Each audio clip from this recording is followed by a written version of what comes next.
Buenas tardes. La primera clase de segundo año de Psicología Social de la sede de Benavides. Estas primeras clases vamos a hablar y vamos a tratar de fijar el concepto de salud mental. Porque recordemos que en segundo año nos recibimos de operador preventivo en salud mental. Y es un certificado oficial. Entonces, este año, o gran parte de este año, nos vamos a dedicar a la salud mental y a los objetivos y a qué es en realidad un operador preventivo en salud mental, ¿sí? Un operador. Para eso, tengo acá en el pizarrón algunos mapitas conceptuales que nos van a ayudar a mostrar lo que es un operador preventivo en salud mental y algunos puntos sobresalientes que debemos tener en cuenta como operadores referidos a la salud mental. Bueno, comencemos. ¿Qué es ser un operador preventivo en salud mental? Básicamente, como dice acá, es ser un promotor de la salud. Por supuesto que nosotros nos focalizamos en la salud mental, ¿sí? Pero somos agentes de salud en general. Bueno, ¿qué debe tener en cuenta un operador preventivo de salud mental?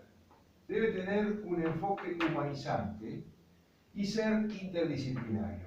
Cuando hablamos de un enfoque humanizante, estamos hablando de todas las ciencias de las cuales se nutre la psicología social, ¿no es cierto?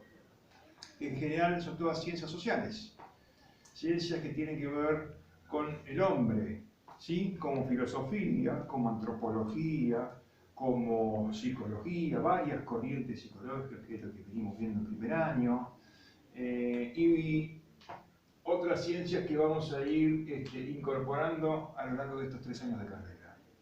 Entonces, ¿por qué decimos que es interdisciplinaria? Interdisciplinaria porque el psicólogo social también trabaja con otros profesionales. Puede ser, por ejemplo, con un psicólogo, con un psiquiatra. No estamos refiriendo a un psicólogo clínico, ¿no?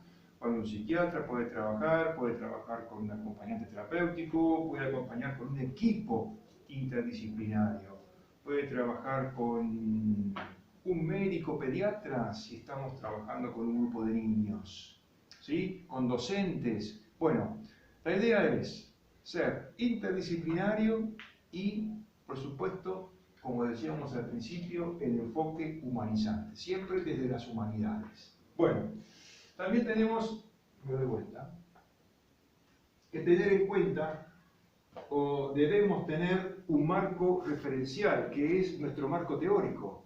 Recordemos que toda la teoría que nosotros vamos aprendiendo y después la vamos poniendo en práctica desde lo cotidiano en nuestros, como vamos a tener este año, de nuestros operativos, ¿sí? Ahí es donde ponemos en práctica y donde cotidianizamos la teoría, ¿sí? Entonces, centrados en nuestro encuadre teórico, hay 2 puntos acá que son nuevos a tener en cuenta. Por ejemplo, los derechos humanos. Acá, junto con la Ley Nacional de Salud Mental, vamos a abrir un paréntesis. Acá les voy a pedir una tarea, ¿sí? La Declaración de los Derechos Humanos o el preámbulo de los derechos humanos es algo que les voy a pedir que investiguen y que lean. Que después lo manden por correo o por alguna forma en la cual vamos a diseñar que van a mandar los trabajos prácticos con ella. Y la Ley de Salud Mental, la Ley Nacional de Salud Mental, la 26.657, también quisiera que hagan un trabajo, que la investiguen, que la lean y quizás hagamos una actividad con estos 2 puntos, que son importantes, que lo tenemos que tener en cuenta, sobre todo cuando nosotros ya terminamos nuestra carrera, vamos a hacer una intervención y puede surgir algún problema. Entonces, nos apoyamos en la Ley Nacional de Salud Mental y nos apoyamos en la Declaración o en el preámbulo de los Derechos Humanos, algo que tenemos como herramienta para posicionarnos frente a cualquier persona que ponga en duda nuestro trabajo o ponga en duda cómo se puede tratar a una persona que está en discapacidad porque tiene algún conflicto psicosocial o tiene algún tipo de enfermedad mental. Por eso es importante. Entonces, otro de los puntos que nosotros hablamos al principio es que somos promotores básicamente de la salud mental. ¿Pero qué quiere decir eso de que somos promotores de la salud mental? Promoción de la salud mental consiste en proporcionar los medios necesarios, como lo notamos acá, para mejorar su calidad de vida y controlarla. Eso es lo que en definitiva tratamos de hacer con las personas que tienen algún trastorno psicosocial. Mejorar su calidad de vida. ¿De qué forma? Y ahí vamos a volcar todo nuestro marco teórico. Por ejemplo, mejorando la comunicación para que tenga una trama vincular más sana. ¿No es cierto? Eso lo vamos a desarrollar un poquitito ahora más adelante. ¿Sí? Entonces, tratando de generar los cambios necesarios, tratando de readaptarse al medio cuando nosotros no estamos reconociendo o queriendo ver la realidad que tenemos frente a nuestros ojos y la negamos o la queremos cambiar, como hemos visto durante todos nuestros trabajos prácticos el primer año, ¿sí? ¿Para qué? Para modificar la realidad. No es que nosotros vayamos a modificar la realidad, sino que vamos a modificarnos nosotros para que la realidad nos podamos adaptar a esa realidad, sería la palabra justa. Adaptarse o readaptarse a la realidad que nos toca vivir. No quiere decir que no nos modifiquemos para modificar también la realidad de forma indirecta, ¿no? Se entiende. Espero que se entienda lo que estamos tratando de explicar. Ahora lo que les quiero contar son algunos de los elementos básicos que debemos tener en cuenta como operadores. Siempre que hable de operadores ya sabemos que somos operadores psicosociales, ¿sí? Entonces, cuando nosotros vamos a intervenir en un grupo, cuando nosotros estamos haciendo una observación, cuando estamos levantando crónica y después la analizamos, como vamos a hacer este año, lo que tenemos que tener en cuenta siempre es la situación triangular. Nosotros ya sabemos que la situación triangular tiene que ver con el teórico de vínculos. La situación triangular tiene que ver con nosotros cuando nos vinculamos, aunque seamos dos personas, hay tres partes involucradas, ¿sí? Hay un tercer involucrado, que nosotros a veces lo llamamos como el tercero cultural, el tercer histórico, ¿sí? O el otro cultural, que es determinante en nuestros vínculos, ¿sí? Que tiene que ver con nuestra historia, que tiene que ver con nuestra ideología, que tiene que ver con esos mandatos familiares que nos han impuesto. Recordemos que nosotros somos construidos, recordemos el teórico de concepción de sujeto, ¿sí? Entonces, toda esa historia influye en nuestra trama vincular, influye cada vez que nos comunicamos con el otro, ¿sí? Y el otro también tiene su tercer histórico, su tercer cultural, y también es influenciado por su ideología y por su historia, ¿no es cierto? Entonces, el tercer histórico es algo que nosotros tenemos que analizar y observar en los grupos, ¿sí? El coordinador de grupo o el operador interventor, el operador psicosocial, tiene que tener en cuenta el tercer histórico, la situación triangular. También tenemos que tener en cuenta la unidad de trabajo. ¿Se acuerdan cuando vimos el teórico, el primer año de core invertido? La unidad de trabajo es la intervención del operador cuando hay un discurso en el grupo, pero el operador detecta que hay algo latente, que no se está mencionando, que se está omitiendo, porque no quieren o porque no pueden decirlo. Y ahí el operador, el coordinador del grupo, trae a la superficie un emergente, ¿sí? Que se transforma en un nuevo existente, ¿sí? A veces el grupo no toma la realidad o lo que el operador trae al consciente, ¿sí? O a la superficie, y sigue de largo la reunión. No importa, seguramente va a resonar, aunque no lo quieran mostrar o aunque no lo quieran tratar en ese momento, va a resonar en ese grupo y en alguna otra reunión, en algún momento se va a tocar esa intervención, se va a tocar eso latente que no pudo resolverse en esa reunión. Bueno, entonces, el existente, que es el momento fenomenológico, el operador, hace una hipótesis de lo que puede estar sucediendo en el grupo, a eso se le llama emergente, ¿sí? Surge después de la intervención la lectura inconsciente, ¿sí? A eso nos referimos con el emergente. La acción de espiral dialéctica es justamente ese movimiento espiralado entre el inconsciente y el consciente, entre lo que no podemos descubrir o no queremos hablar y nuestro discurso, ¿sí? Es esa espiral que sube y que baja. Lo inesperado, lo latente, un emergente, y pasa a ser un nuevo existente, como decíamos recién. Esto modifica los esquemas referenciales. ¿Qué queremos decir con que modifica los esquemas referenciales? Nuestro ecro, una vez que hacemos consciente lo inconsciente, empieza a ampliarse, ¿sí? Por eso se le llama esquema. Esquema quiere decir, recordemos, que se va modificando y que se va ampliando. Esquemas de conocimientos, esquemas de referencias, de distintas historias o situaciones que vamos enfrentando. Lo que se llama movimiento dialéctico, ¿sí? Apropiarnos de la realidad, enfrentar la realidad, apropiarnos de la realidad, modificarla si no es la que nosotros deseamos. Bueno, ese es, como dice acá, el verdadero aprendizaje. Lo que dice Tichon, adaptación activa a la realidad. Cuando nosotros no hacemos caso o no queremos ver, ¿sí?, esa realidad o la queremos modificar, entonces estamos haciendo una adaptación pasiva a la realidad. Eso significa que no estamos haciendo los aprendizajes, estamos cerrados, estereotipados en nuestra conducta, repitiendo lo viejo, lo conocido. Por miedo a veces, recordemos los miedos básicos, otro teórico, por miedo a lo nuevo, por miedo a lo desconocido, me quedo, aunque me haga sentir mal, con lo viejo. ¿Sí? Yo soy uno de esos. Ahora, puntos a tener en cuenta cuando la salud mental se comienza a deteriorar, ¿sí? Cuando nosotros estamos trabajando en un grupo como operadores y suenan algunas alarmas, como por ejemplo la autoestima baja, ¿sí? Si nosotros escuchamos que un miembro del grupo empieza a decir, no soy bueno para nada, la verdad es que todo me sale mal, la verdad es que soy un inútil, seguramente que tiene que ver con su construcción previa.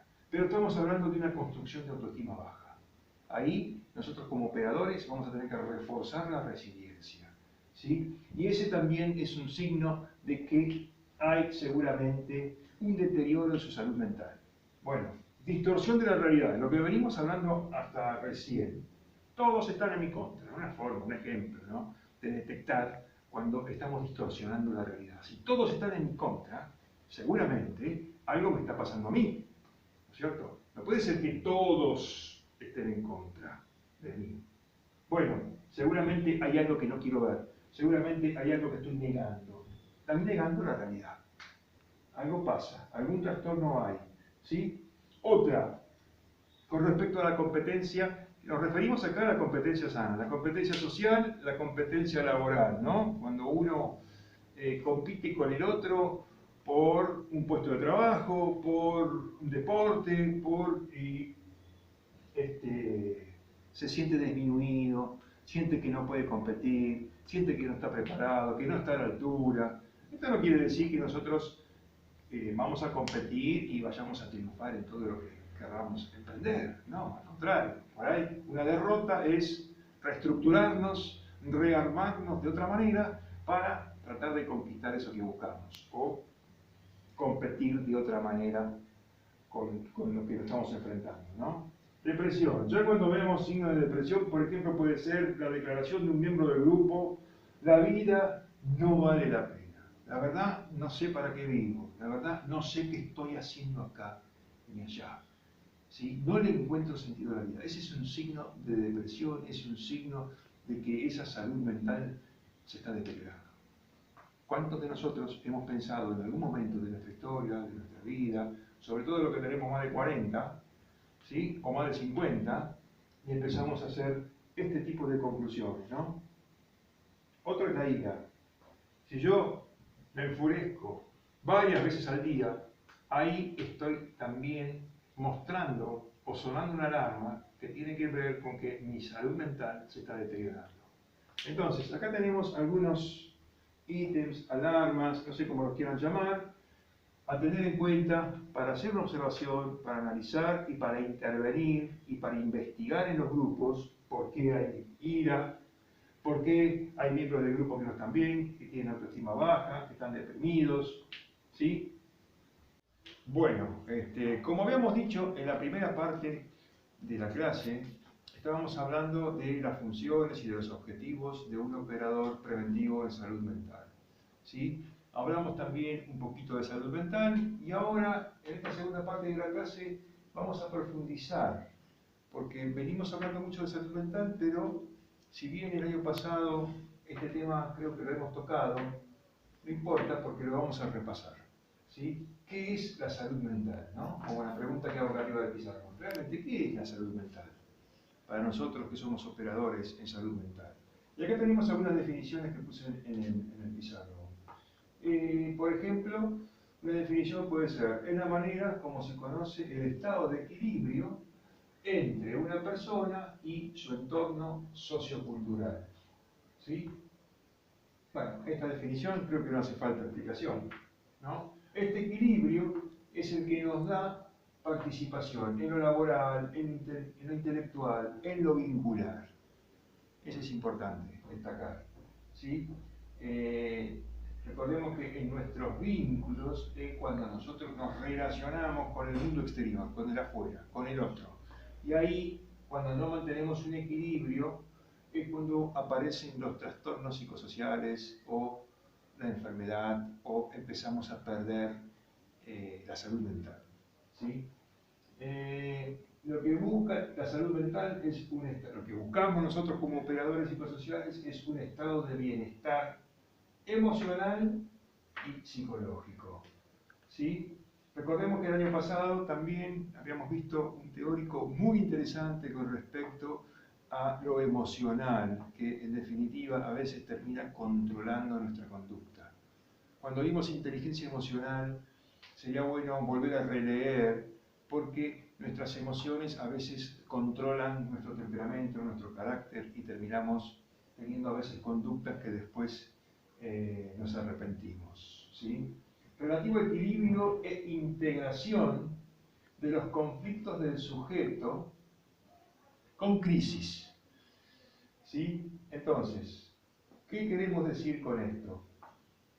Frente a una crisis, que recordemos que hay dos tipos de crisis, está la crisis natural que atravesamos en el proceso de vida, y están las crisis exógenas, que no son las naturales, que son las repentinas, y que no es parte de nuestra evolución o de nuestro proceso de vida, como dice el teórico de Moffat, ¿sí? Recordemos, las crisis naturales son, por ejemplo, en nuestro nacimiento, en la niñez, atravesamos distintas etapas, en la adolescencia, ¿sí? Cuando somos adultos, en la mitad de vida, en la senectud, ¿sí? Los adultos mayores también entramos en crisis. Esas son las crisis naturales, las crisis que tienen que ver con nuestro envejecimiento, digamos, de alguna manera. Pero también están las crisis exógenas, que son las crisis repentinas, por ejemplo, un divorcio, una muerte de un ser querido.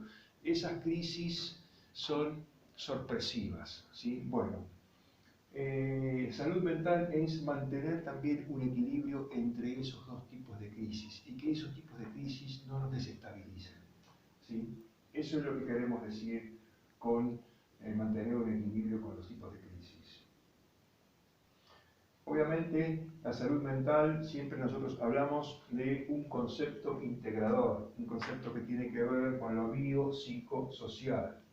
Cuando hablamos de bio, hablamos de lo biológico, hablamos de nuestro cuerpo, de nuestros órganos y de cómo cuidamos o no a nuestros órganos. De lo psico, hablamos de lo psicológico, y de lo social, de nuestra interacción y de nuestras relaciones con el mundo exterior, ¿sí? Entonces, es un concepto integrador. Cuando hablamos de salud mental, estamos hablando de estos tres puntos. Ahora, podemos decir que hay dos aspectos dentro de la salud mental. Los dos aspectos fundamentales que debemos tener en cuenta como operadores son los siguientes. Uno hace referencia a lo que tiene que ver con la experiencia vivida, tanto emocionales como psíquicas, ¿sí? Nuestra experiencia de vida es también un punto a tener en cuenta con respecto a nuestra salud mental. Y el otro punto que tiene que ver es que la salud mental no se tiene, la salud mental se construye y se hace, ¿sí? No es que nosotros de un día para otro vayamos a tener o no tener salud mental.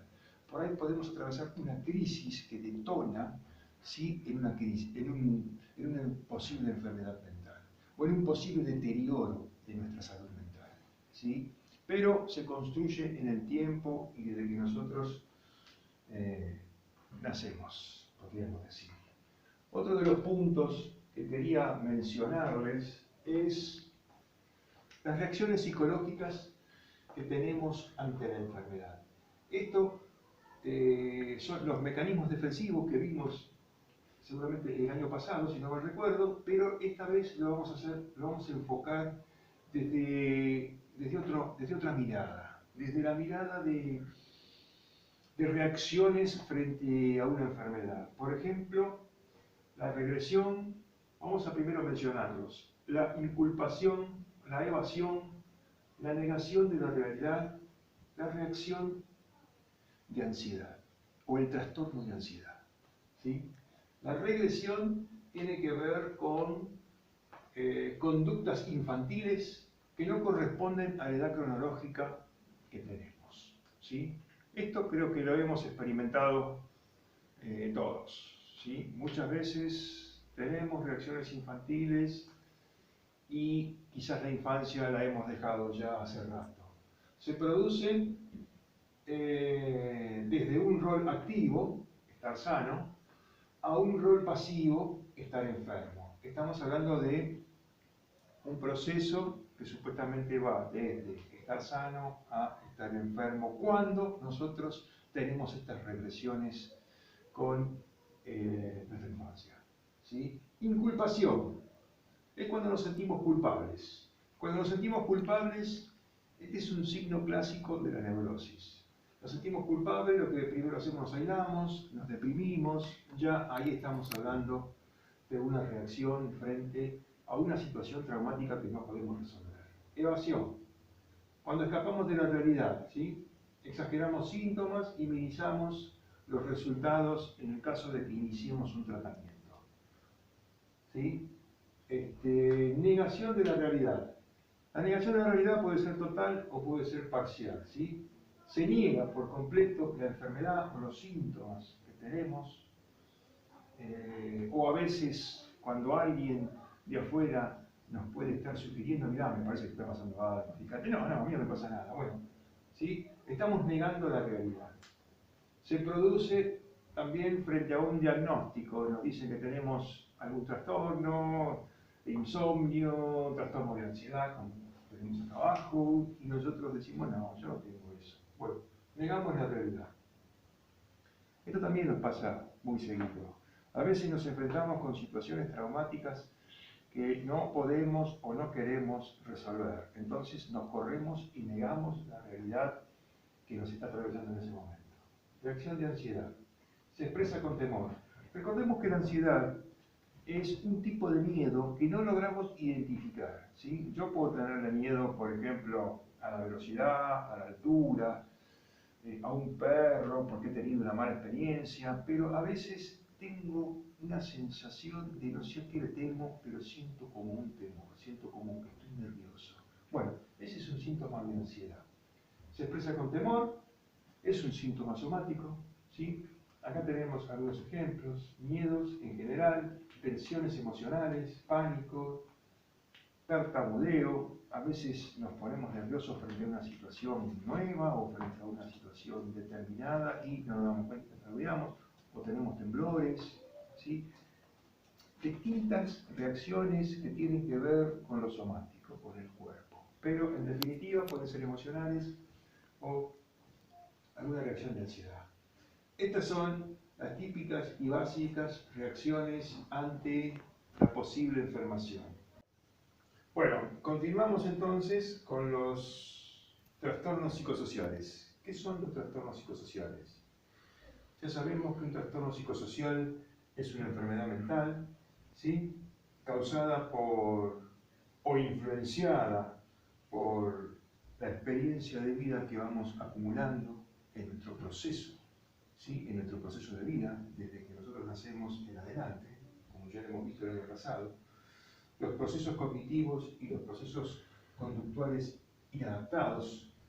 Los procesos cognitivos nos estamos refiriendo a todos los procesos mentales, a los aprendizajes que hacemos en los primeros momentos de vida, sobre todo en el primer año de vida.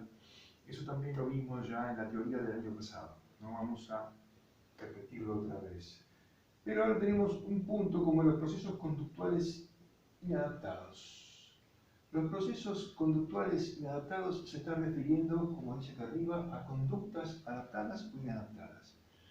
Cuando hablamos de adaptación, comprende en realidad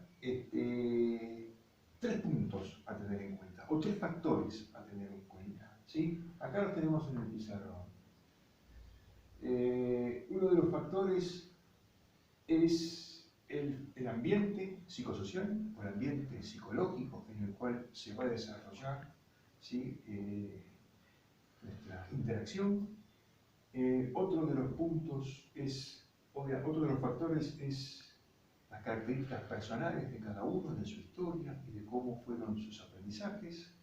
Y otro punto importante es el enfrentamiento entre la adaptación o el mundo externo y nuestras características personales. ¿Cómo lo vamos a enfrentar? ¿Cómo lo vamos a elaborar? ¿Sí? Esa realidad que nos está llamando desde el mundo exterior, por decirlo de alguna manera. Ahora, una vez que tenemos estos tres puntos fundamentales de los trastornos psicosociales, podemos hablar también de que nos estamos refiriendo básicamente, cuando hablamos de conflictos psicosociales, a conflictos psicológicos que tienen que ver con los procesos internos mentales y lo social. Lo social nos estamos refiriendo al mundo externo, a nuestras relaciones interpersonales, nuestras relaciones con nuestro ambiente psicológico, ¿sí? Que son las que influyen en la salud mental en general. Bueno, ahora vamos a conversar un poquito del DSM. El DSM es el manual que emite cada un año o cada 2 años la Asociación Norteamericana de Psiquiatría, ¿sí? Que toma la Organización Mundial de la Salud como referencia a todos los estudios y todos los análisis que se hacen de las enfermedades mentales. Ahora, este grupo, esta asociación, no le llama más enfermedades mentales, le llama trastornos, ¿sí? Esta asociación, en este manual famoso, que es de consulta, obviamente, de toda la psiquiatría del resto del planeta, ha distinguido 16 subtipos de enfermedades mentales, o como se llaman ahora, trastornos, ¿sí? Y destaca que el estrés, ¿sí? Juega un papel muy importante en la salud mental. Se le llama estrés psicosocial, ¿sí? Entonces, volviendo un poquito a las conductas adaptadas e inadaptadas. Ahora les voy a leer textualmente lo que pusimos en el pizarrón. Dice: nosotros, como futuros psicólogos sociales o operadores preventivos en salud mental, estudiamos las conductas que se relacionan con las inadecuaciones verbales. ¿Qué queremos decir con inadecuaciones verbales? Nos estamos refiriendo al discurso, ¿sí? Nos estamos refiriendo a lo que puede decirnos o lo que no quiere decirnos, ¿sí? La persona o el grupo que estamos observando o con el grupo que estamos trabajando, ¿sí? Entonces ahí está nuestro foco de observación, ¿sí? Buscar las inadecuaciones verbales en el discurso. Nos referimos a las fallas que provoca esta adaptación que veníamos hablando hace un ratito, la adaptación con nuestro mundo externo, la adaptación con la realidad que a veces no podemos enfrentar y no podemos modificar. Nosotros, como operadores psicosociales, lo que vamos a trazar son puentes de comunicación para poder concientizar y poder lograr una readaptación a esta realidad que la gran mayoría de los grupos que observamos no la quiere o no la puede leer. ¿Sí? Entonces, la adaptación, dijimos recién, hace un ratito, es un proceso dinámico. ¿Sí? La persona responde a su ambiente y a los cambios que ocurren en ese ambiente. ¿Sí? De acuerdo, como decíamos recién, a sus características personales, ¿sí? y de acuerdo también a cómo enfrente esa problemática que se le presenta. ¿Sí? Bueno, con esto ya cerramos lo que es una conducta adaptada, lo que es una conducta inadaptada. Siempre que hablamos de adaptación, como para cerrar el tema, estamos hablando de adaptación activa a la realidad, como dice Pichon-Rivière, o adaptación pasiva a la realidad, cuando tenemos conductas estereotipadas y cerradas y no abrimos, y no escuchamos, y no interactuamos, y no generamos el aprendizaje de acuerdo a la comunicación y al vínculo, ¿sí?, sano. Bueno, acá vamos a desarrollar un poquitito, así en forma sencilla y general, los 3 puntos más importantes que contribuyen al desarrollo de un trastorno psicosocial o el posible deterioro de la salud mental. El estrés, como decíamos recién, el afrontamiento y la resiliencia. La resiliencia es un punto que ya lo conocemos, es un teórico que desarrollamos el año pasado y no vamos a repetir. El afrontamiento nos estamos refiriendo a lo que decíamos hace un ratito. ¿De qué manera vamos a confrontar y a enfrentar, ¿sí?, el conflicto que se nos presenta? Lo vamos a poder sobrepasar como sería el resultado de la resiliencia y aprender ese conflicto, ese obstáculo para poder salir de él. Y el estrés tiene que ver con que, en definitiva, todo eso que nosotros no podemos resolver, todo eso que nosotros no podemos enfrentar, termina lastimando nuestra salud física. O sea, termina lastimando nuestro sistema inmune, lo que después termina desarrollándose en cualquier enfermedad. Con esto terminamos la clase de hoy. ¿Sí? Espero no haberlos aburrido, espero que les haya servido para entender un poquito más cuál es nuestra función como operadores preventivos en salud mental, que es de que nos vamos a recibir este año, el segundo año, nuestro primer certificado oficial, un poco cerrar el concepto de salud mental y un poco también entender cuáles son los trastornos psicosociales que nos vamos a enfrentar mientras estemos trabajando de nuestra profesión. Muchas gracias, buenas tardes.